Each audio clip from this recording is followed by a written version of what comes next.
Assalamualaikum warahmatullahi wabarakatuh.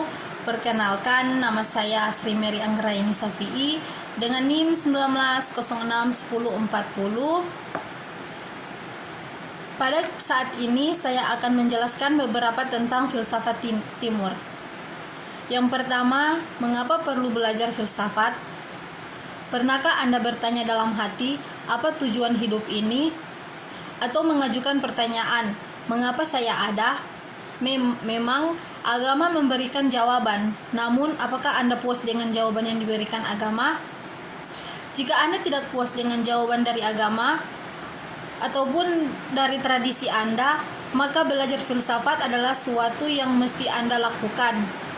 Setidaknya dengan memperoleh filsafat, Anda bisa menemukan metode yang lebih tepat untuk memahami dan mencoba menjawab pertanyaan-pertanyaan dasar tersebut. Yang berikut, berpikir.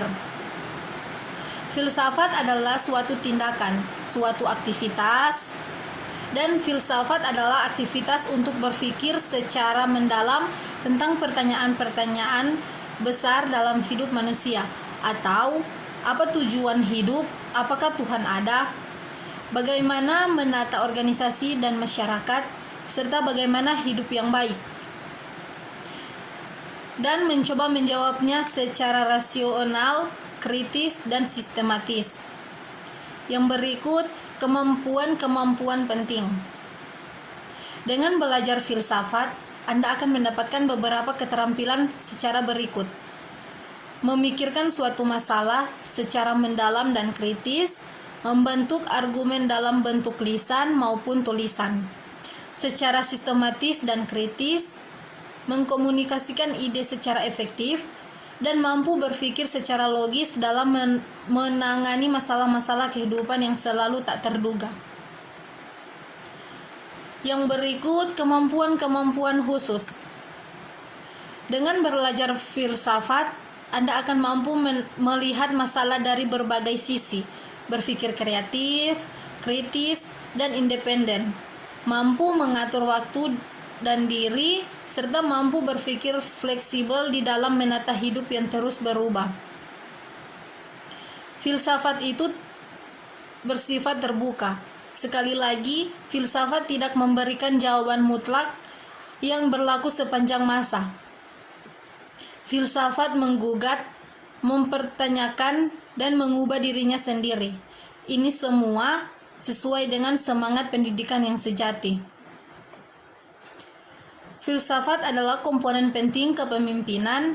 Dengan belajar berpikir secara logis, seimbang, kritis, sistematis, dan komunikatif, Anda akan menjadi seorang pemimpin ideal yang amat dibutuhkan oleh berbagai bidang di Indonesia sekarang ini. Filsafat timur adalah kata untuk pemikiran-pemikiran filosofis yang berasal dari dunia timur atau Asia, seperti filsafat Cina, filsafat India, filsafat Jepang, filsafat Islam, filsafat Buddhisme, dan sebagainya.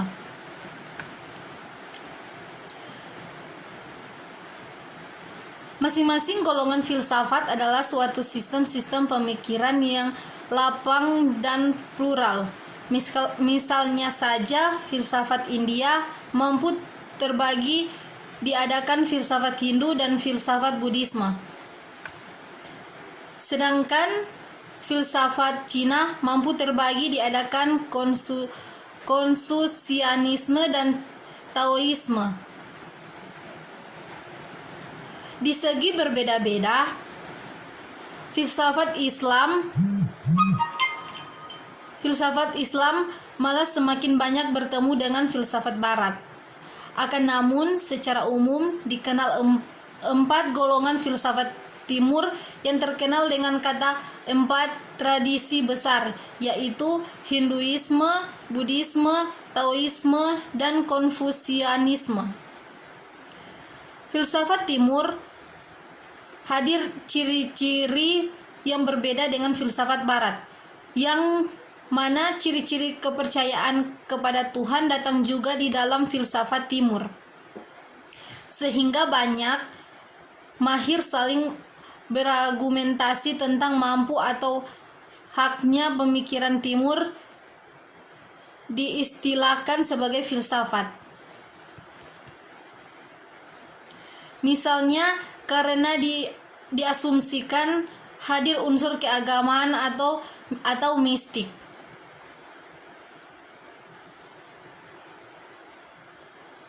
Selain itu, keduanya diandalkan saling melengkapi khazanah filsafat secara lapang. Sekian info dari saya.